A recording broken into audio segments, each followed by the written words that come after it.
Hey everyone, thanks so much for joining for this week's podcast episode. Today, I'm so excited to have Andres Glusman with us. He is the CEO and co-founder of Do What Works. Andres, thanks so much for being with me today. It is my pleasure. Amazing. The objective for today's conversation is all about experimenting and testing, all the way from message on your website to copy on ads and anything that marketers would love to touch. So before we dive in to get super nitty gritty into all of those things, do you want to do a quick introduction about your background, how you ended up into Do What Works, and just your overall aspirations? Yeah. So I am a behavioral scientist, but I've been running experiments online since the late 1990s. I was involved in the Disney Store ad campaign back in 1998 and started running experiments there as we were kind of running some of the first ads online at the time, and got to see some early peeks into that and just fell in love with experimentation. I then went on to help launch meetup.com. A few years later, made their first $14 of revenue, eventually took on different roles in the company like product and growth. And we were early pioneers in lean startup movement. And that means that I got to run a lot of experiments early on and again, see some of the joys and pains that motivated me today to start my latest company, which is Do What Works, which is all about helping growth leaders do what works. And basically the shorthand is leverage everyone else's experiments and what works and doesn't work for other people in order to get more results for themselves without having to recreate every one of those experiments themselves. Yeah, and to really have, a point of reference of when you're actually doing an experiment. A lot of marketers that I know struggle with, okay, we're going to do this A/B test, or we're going to test the messaging in the market, but we don't know what success looks like, right? And so being able to have that point of reference, I thought was really exciting with your company and your product.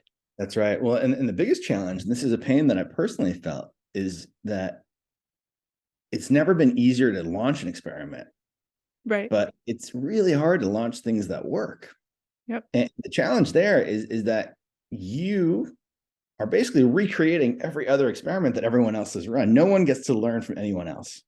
Your ad copy, you get smarter about what works on your own ad copy, but it actually doesn't. Nobody else learns from your ads. You get smarter about your web optimizations and your CRO, but you're the only one that gets trapped in a PowerPoint presentation inside your company. And as a result, it means that everyone is running the exact same test over and over and over and over again. And what we've built is an engine to give you a peek into what everyone else is running so that you can sort of start as though you had run those tests in order to make better decisions. So that's really what we're all about, and sort of the problem that we're solving for the world of experimentation. Yeah, I love that. And especially in the world of B2B marketers, we're all trying to figure out what works. Well, it's crazy because we live in a time when consumers, when buyers have consumer-like expectations, but you got business level traffic. And so, yeah, if you're Spotify, you can run a lot of tests on your pricing page and you're going to get the results pretty fast. But if you're not Spotify, if you're a company that's targeting, business leaders, if you're trying to drive leads or get people into a demo or trying to get people to book a free trial, man, the amount of traffic you have to your pricing page is much, much smaller. And the cost of getting somebody to that page is really, really high. And so, of course, you want to maximize the impact, and you only get, on average, this is actually really interesting. On average, it takes about 3 to 4 weeks for the companies that we're looking at in our system, our engines detected from these big companies. It takes them about 3 to 4 weeks to run an experiment, which means that it takes about 3 to 4 weeks to have enough traffic to a page in order to get statistical significance. Mm-hmm. This means that if you're only able to run one at a time, if you're not able to run them in parallel, that for a really, really important page, like your pricing page, you only get 12 shots a year, which is crazy small as a number. To get 12 shots a year is really, really, really small. And the bad news on bad news is that 80% of the experiments that people run on major platforms like Optimizely, according to Optimizely, this is publicly stated, but from Optimizely, 80% of experiments do not move the needle. Mm-hmm.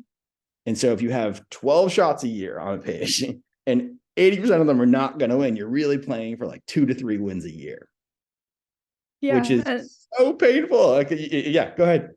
No, I was just gonna say, and I know we're gonna get into a little more in this conversation of like, when should we test? When is a right time to test? When should we not test? What should be coming into consideration with all those things? But let's start at the tippy top, right? What is experimenting, and what are ways that marketers can and cannot use it correctly? Yeah, I love that question. So experimentation in the broadest sense of the word is around approaching a problem with a mindset to learn, designing the approach in a way that systematically varies the experience for one set of people versus another, and then gathering data on the performance of both in order to draw an insight around not just what outcome we saw. Did green beat red? Did a photo of a human beat a photo of a product? But instead to also be able to draw the insights in a way that's more applicable to larger, meaningful challenges, right? And the best kind of experiment gives you a metric win and gives you a generalizable insight that you can use elsewhere to really be smarter about the next bet you take, or about bringing that knowledge to the next challenge. So at the tippity top, as you put it, which I love, the the top of the funnel, there's a lot of traffic and there's ads you're running on Facebook, you're running ads on Google, you're running ads wherever. And man, those engines typically have made it easy for you to systematically vary your copy. And as a result of varying your copy, you can start to understand, well, what's the approach that resonates with people? What are people clicking on the most? What are people ultimately converting on the most? And by varying the copy you're using, as an example, varying the images, varying the approach you're taking, if you can do that in a way that's very thoughtful, there's a generalizable lesson you can learn. And those lessons make it so that you do much, much better than the 80%, right? The 80% failure rate. Because you're not starting from a place of just guessing. You're starting from a place of materially having insights that make your guesses smarter. It's kind of a joke I like to say, though, which is like, if you're not testing, you're guessing. Yeah. But even when you are testing, you're guessing. You're just guessing smarter. You're guessing based on the data that you had before, and you get to learn afterwards what worked or didn't work. So experimentation, I love that, especially the conversations that a lot of marketers are in right now, like, oh, we'll just test it. Like, oh, if you and me disagree, we'll just test it and see what works, right? Or if we want to figure out what messaging aligns with our audience, we'll just test it. It's kind of like the default caveat that everybody like just defaults to. Question for you. Yes. When should companies or marketers run their own experiments and come to their own conclusions versus sourcing like industry ran experiments and using those as like best practices to guide their decisions? Is there right or wrong? Yeah, it's such a good question. It's so funny. And I love the way you said it. Let's just test it. Let's just test it. Let's just test it. As somebody who's gone through the whole journey of trying to get people to get excited about experiments and then having them use it and then having them not use it wrong or abuse it in some ways, those words, let's just test it, 3 words, are a signal at times that you're onto something and you're really creating a lot of like good movement in your organization. If you're hearing it too much and you're hearing it as a way to end a debate, it's probably being abused.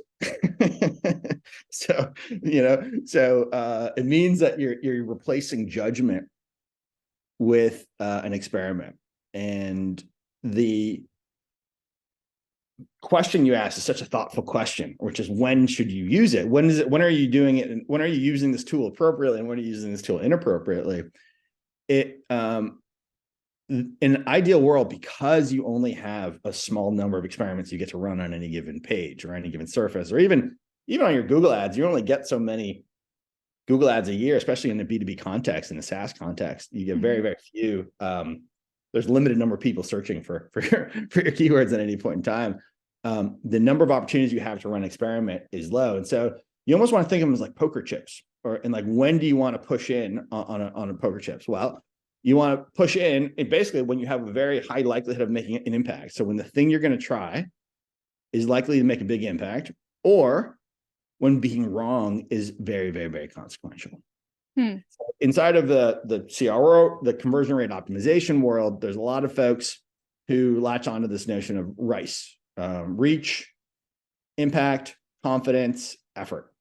Those are sort of the 4 things that they score most experiments on. We also like to think about generalizable learnings as well. So it's not just the impact right now, but the impact in the future. But RICE is a very, very popular one. And so reach, you should run experiments on the places where making a change would make a pretty significant difference.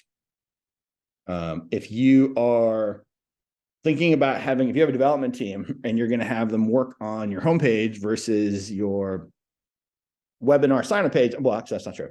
Your page that's got a lot less traffic or that isn't really core to the ultimate experience, well, a 10% win on a page that doesn't have a lot of traffic, that's not central to the experience, is not as meaningful as a 10% win on a place that has a lot more traffic, right? You get a compounding effect because it's larger. So reach is really, really important.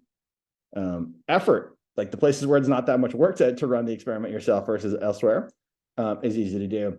The last 2, confidence and impact, those are the places where that's where the guessing comes in. And so people are generally guessing on those things.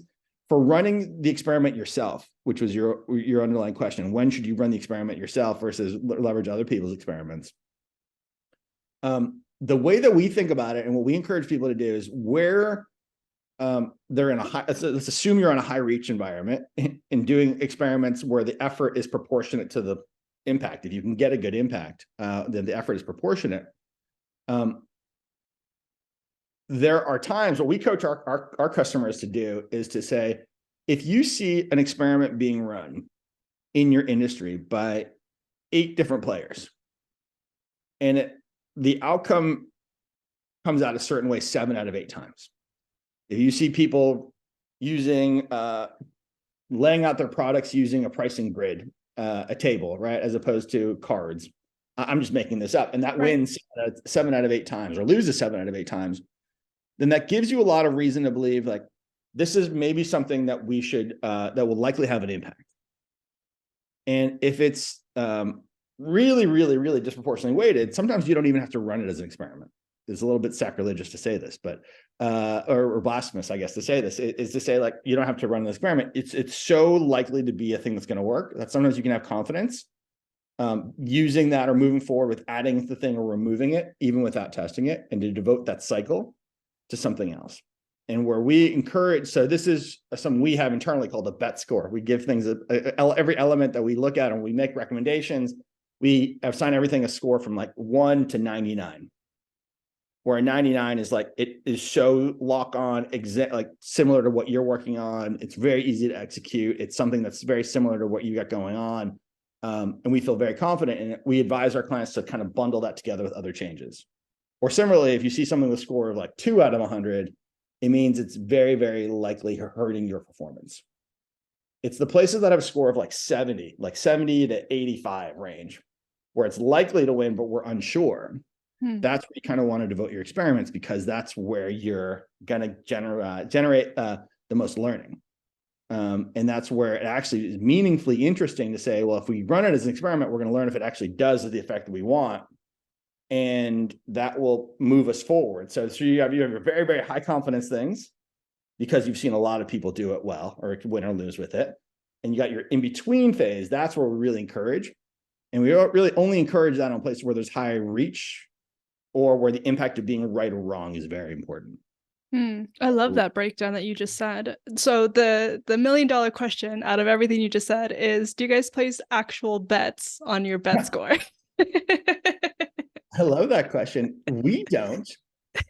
When I was head of product and growth at Meetup, and I was really trying to get people to get excited about experiments, I created a contest where every single time we launched an experiment, we called it Bet on Red. Meetup's colors were red, and so therefore it's Bet on Red. And everyone had the opportunity to bet on whether something would win or lose, or which variant would win if it was a multivariate test. And you basically sort of got points over the course of a month, and the winner would get some sort of a prize every month. I don't know, it was Apple gift card or whatever the case may be, to the iTunes store or whatever it was. It was really, really cool. But yeah, we did have bets in that way. And it is actually really fun to do it that way. Yeah, I love that. Yeah. Continuing on the conversation with what you were saying about using tools to do experiments. Are tools always needed? We talk about, something as simple as ad copy, like on Google Ads, but we're also talking about things like website pages, such as A/B testing a pricing page, or even some event conversion pages. Do people always need tools to do the type of tests? Like at what point should a company be investing in experimenting tech stack in order to run the test versus saying, hey, sometimes we should be scrappy. What are some ways that we can go about achieving this, either free or of a lower cost? Yeah, it's a great question. It's always going to be tied to the channel in which you're trying to learn. And by and large, my usual answer to things is whatever gives you the answer fastest is probably what the right answer is. And certain things you can only do with technology. You need an A/B testing tool to run an A/B test on your website. Thankfully, those are easier to use than ever. Like they've never been easier to use. They've never been like simpler. They're awesome. There's so many good products on the market right now that help you do that. Easier still, though, is if you're testing copy. Well, running, as long as you're reaching the right segment, reaching the right segment, you can probably just leverage the technology that's being offered to you by Google or by Facebook or Meta or various other technologies that allow you to run multiple variants on any given test. They're essentially the tool for you. They're giving you all the technology you need to run an A/B test, A, B, C, D, E, multivariate test on your copy, leveraging their technology and leveraging their traffic. And they usually have a lot more traffic than you do. So as long as you're reaching the right folks in the right way and you're drawing the right lesson at the right point in the funnel, this is all approximation. I should really be clear. You're honing in on it. You're trying to approximate the truth. But it's certainly a lot cheaper and it's certainly a lot faster to leverage their copy insights or leverage their technology to get insights on what copy works than it is to try and do that on your own website, as an example. The other really crazy thing, though, is that sometimes you don't even need technology at all. You can do it in a really super manual way. You can you can be a salesperson and you can make 50 phone calls in a day or 100 phone calls in a day, and 50 of them you can lead with this certain statement and you can lead with this other statement for the other 50.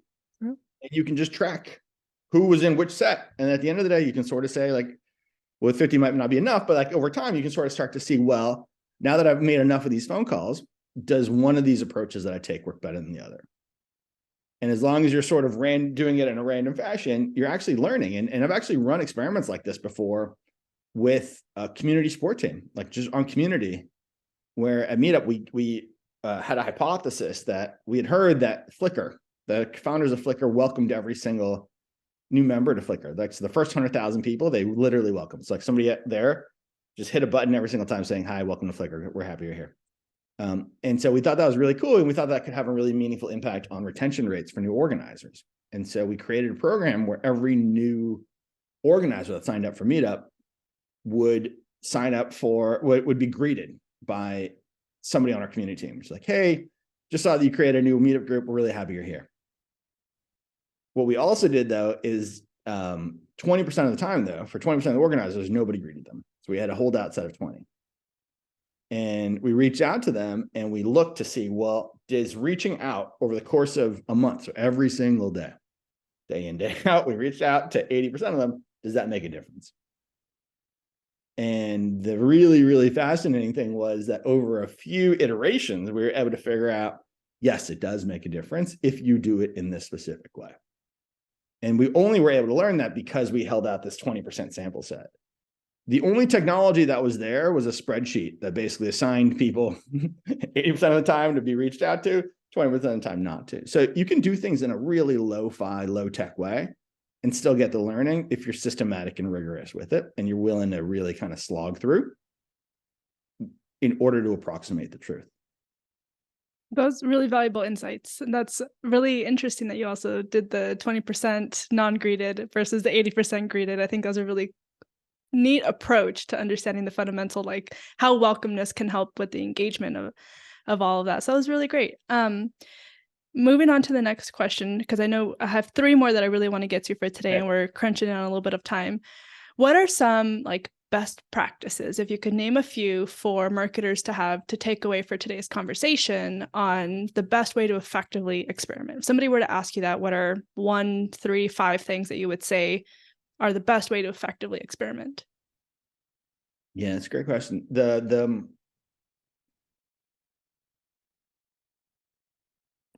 variables here that you might want to look at, that would be important to look at, are when to test and when not to test. We talked about that a little bit. Mm-hmm. And then the how to test. Yeah. And then the how to draw the right lessons from the test. When it comes to how to test, probably one of the most important lessons to learn in general is that we call them experiments. And that makes us think back to like being scientists. And I'm a behavioral scientist. And there's a tendency amongst folks who are behavioral scientists and who come from a scientific background to really want to make the error rate go to zero. And I want to test everything and to test to learn from every single element. So instead of changing 2 elements at once, I only want to change 1 element at a time. And so I want to change, I'm going to focus on the color of the button, and then I'm going to focus on the shape of the button, and then I'm going to focus on the size of the button, and I'm going to focus on the words on it, and then I'm going to see if it's have rounded corners or does it have square corners. And there's almost an infinite number of variables or approaches I could take. And the obsessive folks like me are going to want to learn every single detail they possibly can. The cost of doing that is that you just spent 5 months testing 5 things on the button. Is it really worth that much time? And so it's really a question of sort of choice or figuring out the aperture of what you're going to test and how. And the advice that we give people and the role we're trying to play is to sort of be able to provide a base level of understanding of like certain elements, like buttons, like copy, like visuals, to help people start to think about the larger patterns and to think about those individual elements as building blocks. And by thinking about the problem you're solving at the right level of aperture, because if you zoom all the way out and you're just like, I'm only doing redesign versus redesign, almost every single person that I've talked to that's been involved in the redesign has just battle scars and is so frustrated by having done it, mostly because it's so much work. And often full-scale redesigns hurt performance. They make your performance go down over time. And the reason for that is because you're going with an optimized page, a very highly optimized experience, and you're suddenly replacing it with a page that's got nothing but assumptions backing it up. And some of those assumptions are right, and some of those are wrong. And then you have negative forces and you have positive forces that kind of counterbalance each other. Interesting. And unfortunately, when you kind of do a full-scale redesign, more often than not, you're just bringing a lot of error in. And so the right level of aperture is sort of like using the building blocks, so not too small, not every pixel, because it'll take you forever, and not full-scale redesigns. There's time for full-scale redesigns, but just know that if you're doing nothing but full-scale redesigns, you're just making a lot of assumptions, unless those are backed by really, really great fundamental insights. That could be qualitative, that could be from usability studies, could be from like engaging with your users, could be from looking at your back end, or from looking at the building blocks of what experiments have worked for other people and leveraging their choices of buttons, leveraging their layout, leveraging the number of plans they're showing, et cetera, because they are more likely to generate more impact when you have when you have sort of the right level of aperture, not too narrow, not too big. I love that. Yeah, I love that you said the word building blocks specifically, because as you were saying that, I wrote down in my notes, I was like, progressive. So we should be testing progressively. We shouldn't be just stuck on changing all the like a CTA button, multiple different colors, and see which colors out of like a scale of a rainbow work best. Like at some point, like we need to like then add the progressive fields to testing to get the end goal of how do we optimize the page, and optimizing the page is more than just a button or just a button color. Exactly. And buttons do make a difference. Don't get me wrong. There's a lot that can Agreed. go in. There's a lot of copy that can make a difference. The problem is that if you get 12 shots a year on that sign up form, what are you betting those chips on? And so I think you just want to think of it as a portfolio, which is maybe also where you're going with progressive. But think of it as a portfolio. And you want to use some of your chips on that really essential element in the portfolio, and you want to use other chips or other bets on these other more fundamental pieces of the portfolio too. Portfolio, that's a really fun word to use. I'm going to start using that more in my in my communications. Second to last question that we have for today. What we just talked about some of the best practices to effectively experiment. What are like one or two things that you definitely should not do when it comes to experimenting? Yeah, so there's a few. There's the not experimenting and on things that are important and matter because you think you're going to move faster. More often than not, I should make an exception here. If you're a company that's a startup, you don't have enough traffic to run any experiments, really. And so you're not going to systematically you're not going to get a lot of learning by systematically varying your homepage if you have 100 visitors. It's going to take you a long, long time. And there you're just going to need to really go with some gut feels and some big bets. As you get more traffic, it becomes more and more important to run experiments and you are able to get the data. What you'll often see people in larger organizations argue is, oh, well, let's not run the test. Let's just launch it and then see if there's a result or not. Mm-hmm. But oftentimes what that does is it does give you the satisfaction of launching faster. And you can tell your board, hey, look at all these things we launched this month, right? Yeah. But what then happens is that there are people after the launch, the very next day, the question, okay, wait, how did it do? And you're like, I don't know. And you're like, well, how do you not know? And you're like, well, we launched it the weekend before Easter, and now it's Easter. And so that might have affected people's desire to go out or whatever the case may be. But we can't read it because there was also a snowstorm in the Midwest or whatever the case may be. And so getting the data, by the time you actually get reads on what happened because you didn't run it as an experiment, because you thought you were going to get learning faster, more often than not kind of backfires. And you often end up not learning anything at all, and you end up sort of chasing your tail. And you're not actually sure if you made a difference or you didn't make a difference. So not testing because you think you're running, because you feel like it'll move you faster, in my experience, often correlates well with just not learning at all. So in the long haul, you end up moving slower. Interesting. So that's one failure. The other failure, like I said, is testing too much. Is when you walk down the hallway and you hear everyone saying, "Oh, let's test it. Oh, let's test it. Oh, let's test it." It means that that people aren't able to resolve debates. And if it's the ultimate way to resolve a debate, I was talking to somebody the other day who was saying that one department just really wanted to have like a call out to their part of to something that's really important to them on the header. And we need our careers page to be prominently featured on the header. And so they're like, okay, fine. They put the debate to bed by running it in the header. And sure enough, it didn't matter, but it put the debate to bed. Well, organization, that's good. Everyone preserved their relationships, but they just burnt a month on that experiment that they could have used for something else. And so when you're sort of cashing in your chips for things to resolve debates that could have been resolved elsewhere or in another way, it's probably not the best use of your chip. This last question that I have for you is more just based on my own curiosity, but can you give me an example of when experimenting went wrong? When experimenting went. Did it ever cost anybody hundreds of thousands of dollars and they didn't identify what success looked like from the beginning, so they spent a bunch of dollars and just went to waste? Did a turnover happen and it just kind of floated along and nothing ever circled back? Or I don't know. And it's okay, we can skip this one. I was just curious. There's two stories that come to mind. For me, the experiments that have gone wrong are the ones where they just shouldn't have been run in the first place. It was just a waste of time, like the stories I was telling earlier, right? Mm-hmm. There's a great story I was talking to somebody the other day who used to be a product manager at Zynga. And he was saying that, they ran tons and tons of experiments. So they were the people behind Farmville and whateverville, Mafia game, and all the variants of the Vills, right? And they give new product leaders a ton of autonomy. And he was saying that he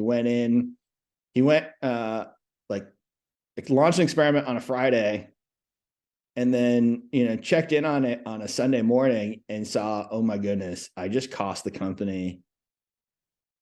I don't even know what the number was. I think he was $3 million over the weekend. And wow. he's like, I guess I should update my resume. I'm getting fired tomorrow. And he Shouldn't went be in. laughing at that, but No. And he went into work the next morning, but their culture was a little bit more, no, if you're not making those kinds of bets, you're not swinging hard enough. You're not making big enough swings. And ultimately, like a $3 million loss was sort of a rounding error for them in the grand scheme of all of the experiments. And so he was willing. I don't know if it was 1 million or 3 million or however many hundreds of thousands. It was at dinner a few weeks ago, but either way, the point being that like even like massive like losses, depending on the culture and what you're trying to achieve in the right context, is not that big a loss. And there are people on Wall Street, sort of to carry the analogy, who are making billions of dollars of bets on a daily basis that would just like make my stomach like churn. But that's just what they do. They go in and they make these bets relative to the trillions of dollars that they're managing, or whatever the numbers are that are kind of wild. It's sort of the same thing relative to what we're talking about. And to go full circle here, it kind of comes down to, well, what's the risk of this going horribly wrong? And in some regards, that's actually why you run the test, is because you run it when the risk of it going really poorly is really consequential. That's why we have drug trials. It's really costly when you give people drugs that kill them, right? That's a very bad outcome. When the outcome is inconsequential, then that's probably not worth experimenting with, right? When it's not high risk. And so it might actually be the case, and it's actually a pretty good lesson to learn, that it's when there's a lot at stake, and ideally you want to guard your downside. So he might have been better off launching that test on a Thursday and pulling it down on a Friday instead of launching it on a Friday, but he probably learned that lesson. So if you can guard your downside, that's exactly when you want to run the experiment, when the consequences are really bad or really great. The stuff in the middle is probably less. You have a lot more leeway. The two things that stood out to me were culture is definitely going to play a big impact into that success or not success with those experiments. And then also the risk factor for that. I think that was a really great call out that you mentioned, even like the clinical trials and taking a drug to market, like the impact and it has on actual humans. Like it's a pretty big risk if we don't do our due diligence up front and make sure that what we're taking is actually credible and can actually do good and not bad. So those are two key takeaways that I have that in my notebook for today. The closing question that I have, and Andres, I've really appreciated this conversation. I've learned so much for you. Where can people learn more about you? Where can they find you? So they can find me at, I'm most active on LinkedIn. I have a lot of fun there. So Glusman. Don't we all? Yeah, at LinkedIn. I think it's just got such a positive vibe. I love it. And my website, if you want to find me online, the website is dowhatworks.io. Amazing. Thank you so much again for your time today, for chatting with me. I appreciate it. Yeah, my pleasure. Oh, and we have something that we're about to launch too, that if people that I think might be really relevant to people who are listening to this. So if they want like early access to it, I'll actually put my email out, but it's andres@dowhatworks.io. And we're launching a brand new product that uses AI plus our data to help performance marketers, demand gen folks, effortlessly optimize their messaging on their ads that are run on search engines. So if you want to get early access to it, you can feel free to drop me a note and I'll hook you up. Amazing. Yes, everybody go gain access. Amazing. Well, thank you so much for your time and for sharing your knowledge. This was super insightful. Thank you. My pleasure.